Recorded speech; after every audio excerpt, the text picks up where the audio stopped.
I'm going to go on a wrecking ball. The only call that was made to start this game was go right side, go to that drum room, which is a good call. Both teams often brawl for the drum because if you get first pick on drum, then you go right down the ramp and you control, and presumably you can take point. So we call drum, which is great, but we don't really call what we're going to do on drum. So let's see what our ball decides to do. Our ball decides to, okay, so he flanks around. Diva immediately is going in. Diva's immediately going into the drum room. I think she won that race. Lucio goes through. Winston goes through. So you've got really two options right now. Option A is the main tank option. Ball has a pile drive lined up here on Winston, Lucio, and Diva. So it would be a combo, a pile drive plus adaptive shields combo, where you get the 3-person adaptive shield bonus, you get the triple damage, and we would be controlling the drum room with Ball, Diva, Tracer, Lucio, with a Pocket Ash in back throwing dynamite. If we pile drive there, we win that drum battle. That's just, we take the space, we win that race. Here's what we do though. Clear impact area. We pile drive the BAP and the soldier. So Ball gets done, he's going to survive because BAP soldier's not going to kill him. But by taking that pile drive, one on two, by the way. Let's see what's happening in the drum room, which the initial fight is the fight for the drum. We've got Diva, Winston with a healing Lucio, an AoE healing Lucio, trying to fight one tank. Probably going to dismantle our Lucio because our Lucio is going to try his best to AoE heal that one tank to his oblivion.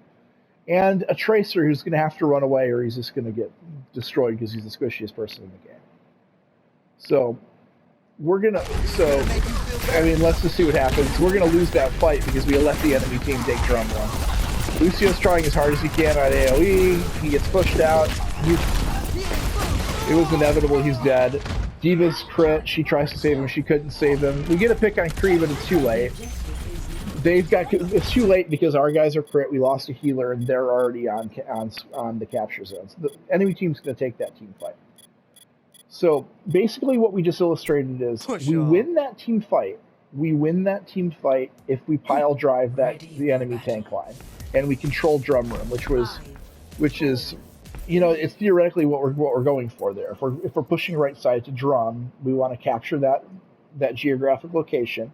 Push the enemy team backwards, then we rotate to point, then we capture point.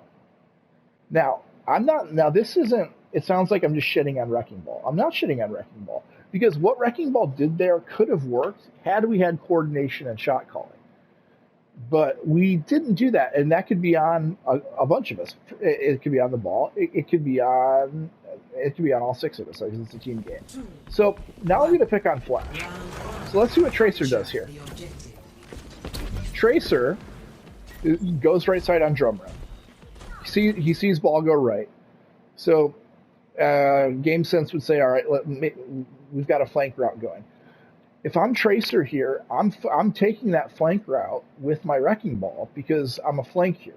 I'm not going to be able to face tank and 1v1 hit scan people in the drum room, especially a tank line in the drum room. Instead, Tracer goes inside the drum room, and he's greeted with double tank plus a Lucio. So essentially anything that Tracer does in here is fake damage. He's not going to be able to kill anything in there. So what would have happened? What would have happened? Let's start it again. What would have happened if Tracer had went around? Yeah, I'm pretty bad with his overlay stuff, but in any event, what happens if Tracer goes around with our ball?